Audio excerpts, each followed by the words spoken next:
ओम शांति। पुरुषार्थ से प्रारब्ध। विषय विजय रत्न बनना। हम सभी राजयोग का अभ्यास बहुत ही गहनता से कर रहे हैं। अपने अंतिम पुरुषार्थ पर सभी एक रस अवस्था में मग्न हैं और अपने लक्ष्य की तरफ आगे बढ़ रहे हैं। हम सभी का लक्ष्य है विजय माला का मणका बनना। ये विजय सिर्फ बाहरी ही नहीं परंतु हमारे स्वयं पर, अपनी आंतरिक अवस्था पर भी हमें विजय प्राप्त करनी है। बाबा ने बहुत अच्छी समझानी दी है कि कैसे हम विजयी बन सकते हैं, तो आइए इस विषय पर थोड़ा विस्तार से समझते हैं। विजय माला का मनका बनने के लिए जो 3 प्रकार की विजय बताई गई हैं, उन्हें उदाहरण के साथ और गहराई से समझते हैं। 1. स्व पर विजय, अपने ऊपर जीत। ये सबसे महत्वपूर्ण विजय है क्योंकि ये बाकी 2 विजयों की नींव है। स्व पर विजय का मतलब है अपनी कर्मेंद्रियों, आंखें, कान, मुंह, हाथ, पैर और अपने मन पर पूरी तरह नियंत्रण रखना। उदाहरण, मान लीजिए आप किसी ऐसी जगह हैं जहां आपके सामने कोई ऐसी चीज है जिसे आप पसंद नहीं करते या जो आपको गुस्सा दिलाती है। विजयी व्यक्ति यानी स्वराज्य अधिकारी, जिसने स्वयं पर जीत पा ली है और सभी कर्मेंद्रियां वश में है, वो अपने मन को समझाएगा कि ये स्थिति उसके नियंत्रण में है। वो उस चीज पर ध्यान देने के बजाय अपनी शुभ भावना और सकारात्मक सोच को बढ़ाएगा। वो उस जगह से दूर चला जाएगा या अपने मन को शांत रखने के लिए बाबा को याद करेगा। जो विकारों के वश में है, माया से बंधा हुआ है, वो तुरंत गुस्सा हो जाएगा, नकारात्मक बातें सोचेगा और शायद कुछ गलत भी बोल दे। वो अपनी इंद्रियों का गुलाम बन जाएगा, जिससे उसकी अंदरूनी शांति भंग हो जाएगी।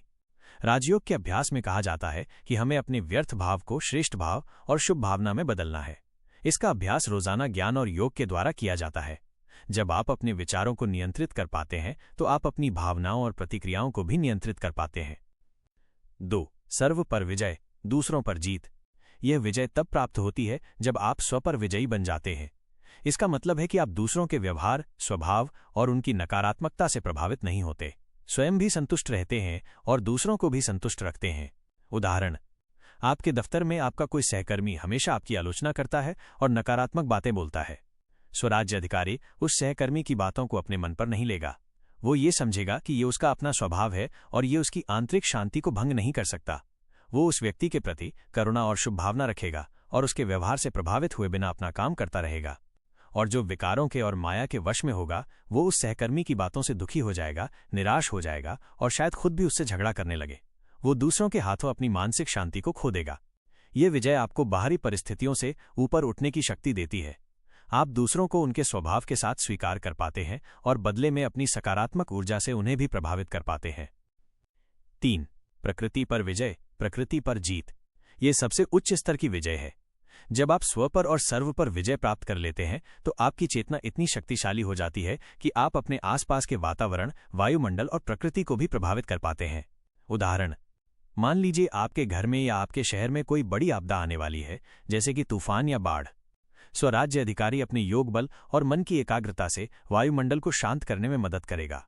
वो डरने के बजाय अपनी सकारात्मक ऊर्जा को बढ़ाकर प्रकृति के तत्वों को शांत करने का प्रयास करेगा। ऐसा माना जाता है कि जब एक समूह में बहुत सारे शक्तिशाली राजयोगी एक साथ योग करते हैं तो उनकी ऊर्जा प्रकृति के तत्वों को भी संतुलित कर सकती है।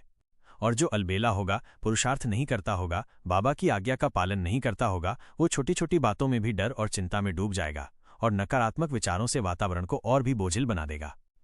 ये तीनों विजय एक दूसरे से जुड़ी हुई हैं। जब आप सच्चे राजयोगी बनकर अपने कर्मेंद्रियों पर संपूर्ण राज्य करते हैं, तभी आपको ये 3 विजय मेडल मिलते हैं और आप विजय माला का मनका बन पाते हैं।